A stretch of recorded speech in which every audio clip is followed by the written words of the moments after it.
आशय, आश्रमों का निर्माण और संतों की उपस्थिति, सदगुरु की प्राप्ति, ये सभी हमें संकेत करते हैं।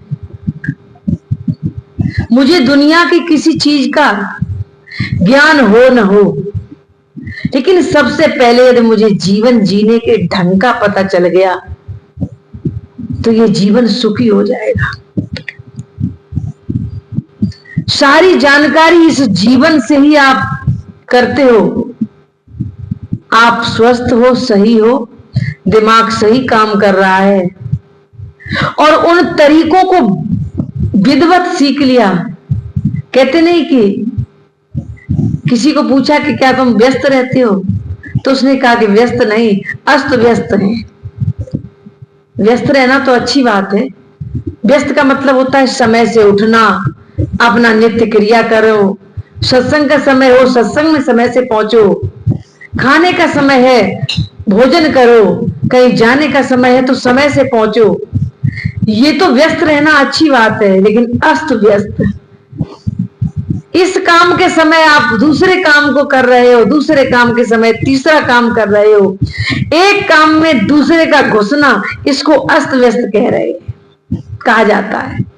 और उसी को व्यवस्थित रूप से करना जिसने सीख लिया, चाहे अपने महापुरुषों के द्वारा, सज्जनों के द्वारा, बुजुर्गों के द्वारा, सदगुरुओं के द्वारा, ये जीवन बड़ा सुंदर मिला है।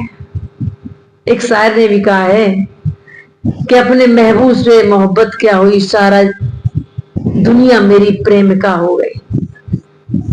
जिस व्यक्ति को उस आत्मा रूपी महबूब से प्रेम हो जाता है, समझ लेता है उसे, फिर उसे हर कार्य अच्छा लगता है, हर व्यक्ति अच्छा लगता है और उसका सारा जीवन बड़े सुचारू ढंग से खुशी खुशी चलता है।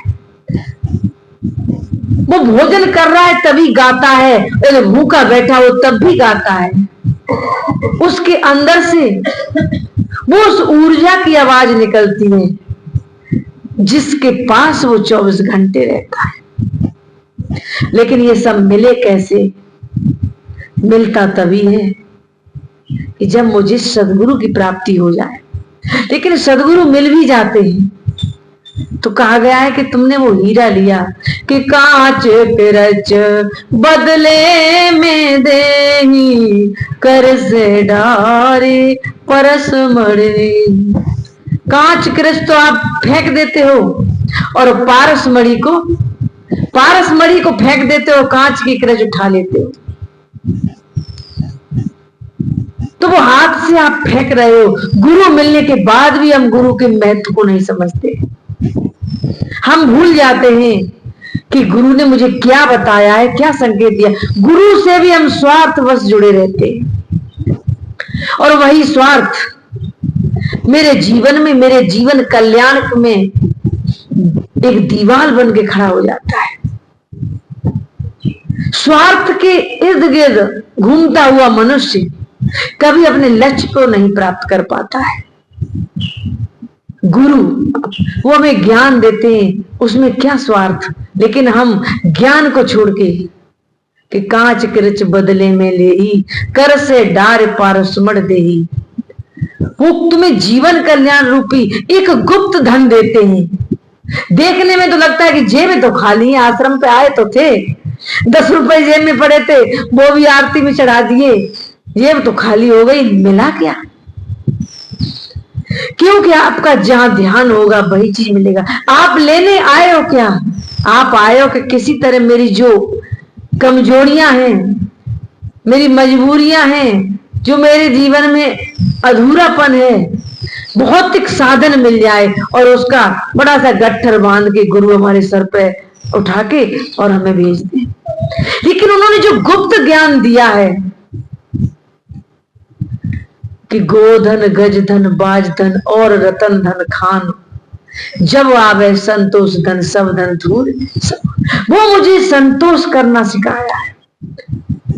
वो मुझे आत्म खजाना बताया है कि हे मनुष्य, तू ये है, अब तू जिसको भी उस आत्म तत्व आत्म ऊर्जा के अलावा जिसको भी इकट्ठा करेगा, मांग करेगा, वो कांच की कृच होगी।